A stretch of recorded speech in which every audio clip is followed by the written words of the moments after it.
미국의 현지 팬들이 꼽은 월드 시리즈 최고의 경기 탑10을 소개해드리고 있고요. 자, 오늘 어느덧 4위를 소개해드릴 순서입니다. 4위는 아마 국내에 있는 보스턴 팬들 또 뉴욕 매츠 팬들이라면 절대 잊을 수 없는 시리즈 1986년도 뉴욕 매츠와 보스턴 레드삭스의 6차전 경기를 소개해드리도록 하겠습니다. 자, 83회 월드 시리즈였었고요.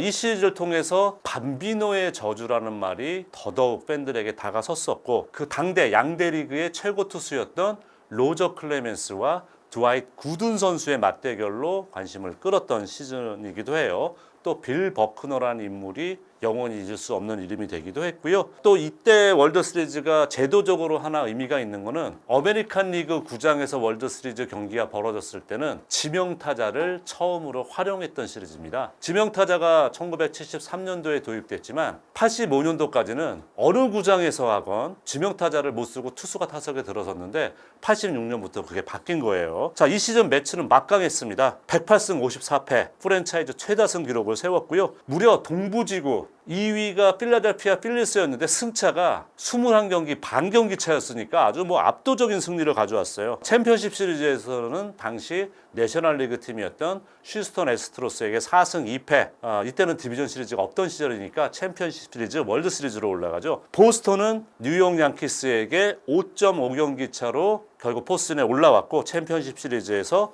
1승 3패로 뒤지다가 4승 3패로 역전극을 만들기도 했습니다. 자, 1차전 보스턴은 자완 에이스였었던 브루스 허스트 선수가 8이닝 피안타에게 무실점으로 승리를 가져가요. 이 당시 사실은 뉴욕 매치의 선발진이 상당히 막강했습니다. 그래서 또 타선도 워낙 화려하고 그래서 보스턴이 이길 가능성이 낮지 않느냐라는 얘기가 있었는데 뒷얘기를 말씀드리자면 이 당시 뉴욕 매치는 많은 전문가들이 사실 우승하는데 실력도 중요합니다만 운도 따라줘야 되고 팀의 케미스트리가 중요하다는 표현하잖아요. 역대 월드 시리즈 우승팀 가운데 가장 케미스트리가 나빴던 팀으로 뉴욕 매치를 꼽는 전문가들이 많아요. 론달링 선수, 이 선수가 제가 기억나는 거는 얼굴이 정말 미남이었고 그래서 실제로 영화에도 출연했었고 론달링 선수도 7이닝 동안 1실점, 이것도 비자책점이에요.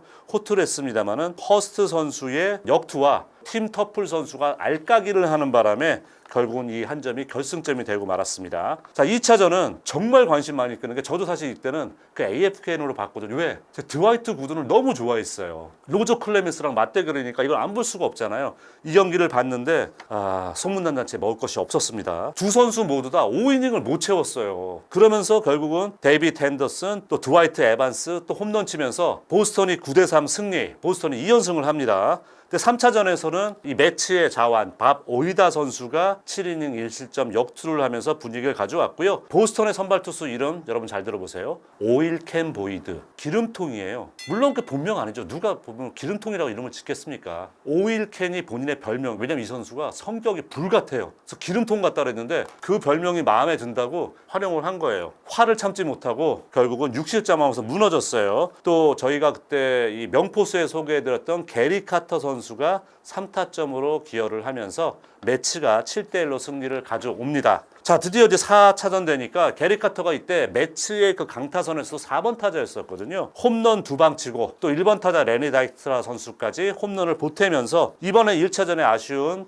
패전 투수를 안았던 론달링 선수가 7이닝을 버텨냈어요. 볼넷을 6개나 줬는데 실점을 하지 않으면서 6대1로 승리하고 시리즈는 2승 2패 균형을 마치게 됩니다. 5차전에 구든이 다시 나왔어요. 별명이 닭구든입니다. 왜 닭이냐? 닥터 할 때 닭을 줘서 닭이잖아요. 삼진 박사, 닥터 K.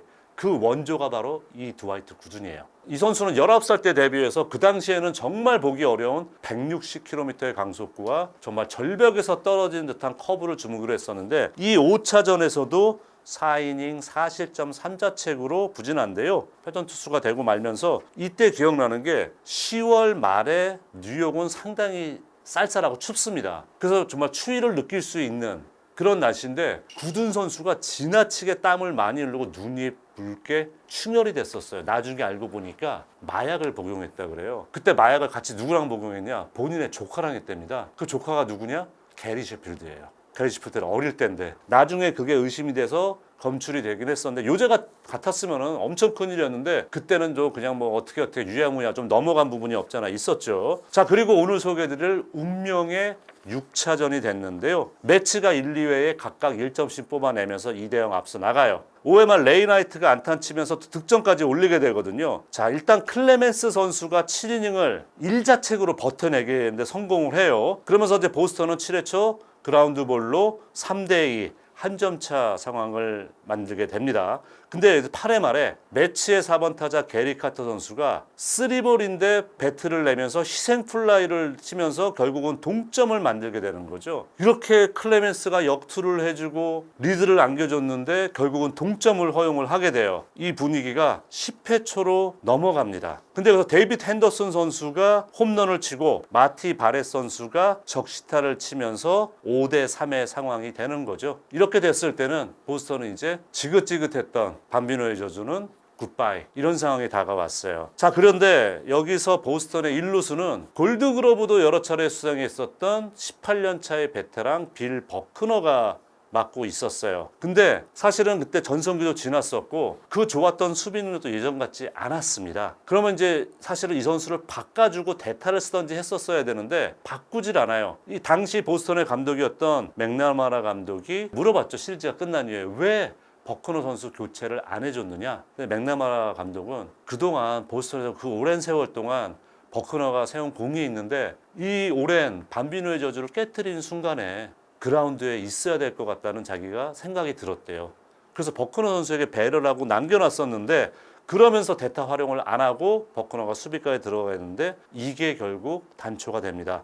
10회 말 투아웃까지 잡았어요. 그때 이 전광판에 실수로 아마 제가 볼 때는 그 전광판 오퍼레이터 하시는 분이 엄청난 보스턴 팬이셨나 봐요. 마음이 급했는데 이사하고 아직 경기 안 끝났는데 1986년도 월드 챔피언 보스턴 레드삭스 컨그레츄레이션 이거 막 벌써 미리 띄운 거예요. 그러니까 막 난리 날 거 아니에요. 그래서 막 내리고 다시 경기가 시작이 됐는데 이때 이제 이사를 잡아놓고 게리 카터가 또 안타를 치고 출루를 합니다. 그리고 이제 데럴 스트로베리라는 매치에 홈런 타자가 나와야 되는데 대수비로 교체가 된 상황이에요. 대수비로 교체가 됐고 그 타석에서 결국은 케빈 미첼, 나중에 이 케빈 미첼은 메이저리그 홈런왕이 되고 샌프란시스코 자이언츠의 중심 타자가 됩니다만 이때만 하더라도 벤치 멤버였었어요. 그리고 더 웃긴 게 뭐냐면 케빈 미첼은 우리 이제 졌구나, 졌으니까 나 빨리 이제 집에 가야지 하고 본인이 클럽하우스에 먼저 들어가서 본인 비행기표를 예약하고 있었답니다. 여러분 그때만 해도 인터넷 여기 안 되니까 전화로 예약하고 있는데 갑자기 뭐 코치 하나 들어오더니 야 너 대타로 나가자 빨리 나오라고. 그래서 전화 끊고 아무 준비도 못하고 대타로 뛰어나온 거예요. 그러고 또 본인이 안타까지 치면서 주자가 2명이 모이게 됩니다. 여기서 레이나이트 선수가 한 점차 추격에 들어가요.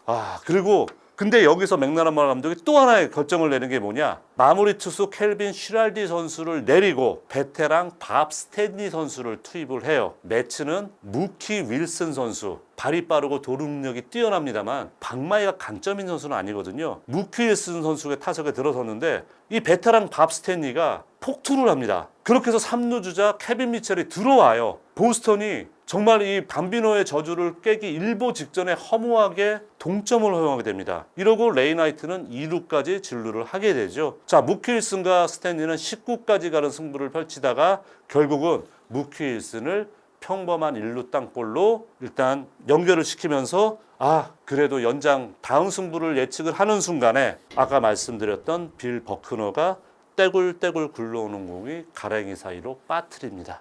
그래서 흥미로운 게 뭐냐면 그냥 글러브를 스쳐 지나가는데 이것도 이제 뒷얘기입니다만 버크너 선수의 1루 미트가 좀 느슨해요. 버크너가 선호하는 게 타이트하게 꽉 맞는 것보다는 약간 좀 이렇게 느슨한 오래 쓴 그 글러브인데 그 글러브를 타면서 그냥 스쳐 지나갑니다.